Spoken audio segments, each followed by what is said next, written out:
A few shoddy games annihilated the entire North American video game market. Why did this popular entertainment vanish in an instant?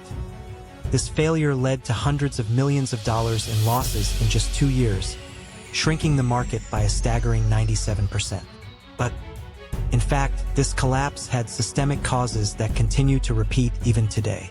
What was the dark side brought about by rapid growth? In this video, you will learn why success sowed the seeds of failure, what key players overlooked, and the lessons for our modern era.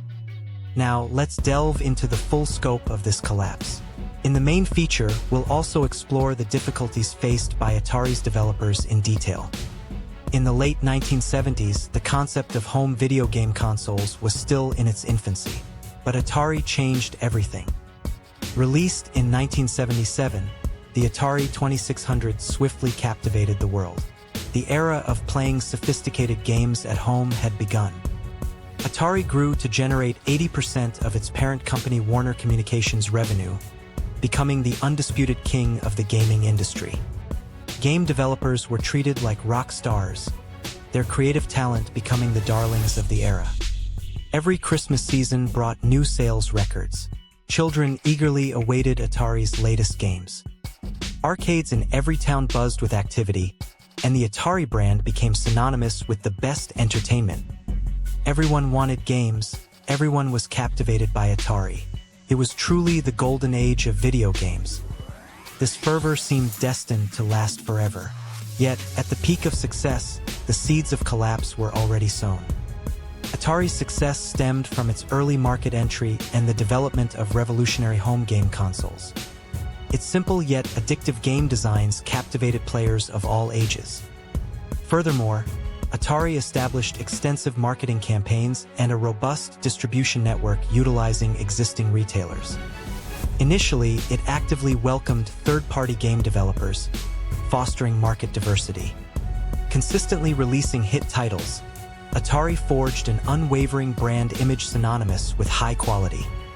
Abundant funds enabled further research and development and investment in new technologies, maintaining its competitive edge. Riding the wave of market expansion, Atari reigned as an invincible entity. No one doubted its continued success. Up to this point, everything was smooth sailing, a golden voyage. But signs of a storm were already appearing. Rapid market expansion led to lax quality control. Shoddy games began to flood the market. Within Atari, unfair compensation systems for developers bred discontent, causing talented individuals to leave in droves. The quality of third-party games also declined. Any game could be released as long as a licensing fee was paid. Management pursued short-term profits, and an over-reliance on popular titles destabilized the company. Amidst this, the movie E.T. was greenlit for a game adaptation. Development was given a mere 5 weeks, with John Domas tasked with this immense responsibility. Pressure from Steven Spielberg and a forced release for the Christmas shopping season were decided. Around the same time, the Atari 2600 version of Pac-Man was released. Despite the original's popularity, its poor quality drew widespread condemnation. Behind the luster of its golden age, Atari unknowingly walked straight into a pit of its own making. Top-down decision-making ran rampant, and the voices of on-the-ground developers never reached upper management. Past successes instilled overconfidence and complacency in Atari's management, making them believe, "We cannot fail." Concord effect. The enormous licensing fees and advertising costs for E.T. had already become irreversible sunk costs. Siloization within the organization worsened, preventing warnings about quality issues and market saturation from reaching the appropriate departments. Market data focused solely on short-term sales forecasts, overlooking actual consumer fatigue and dissatisfaction.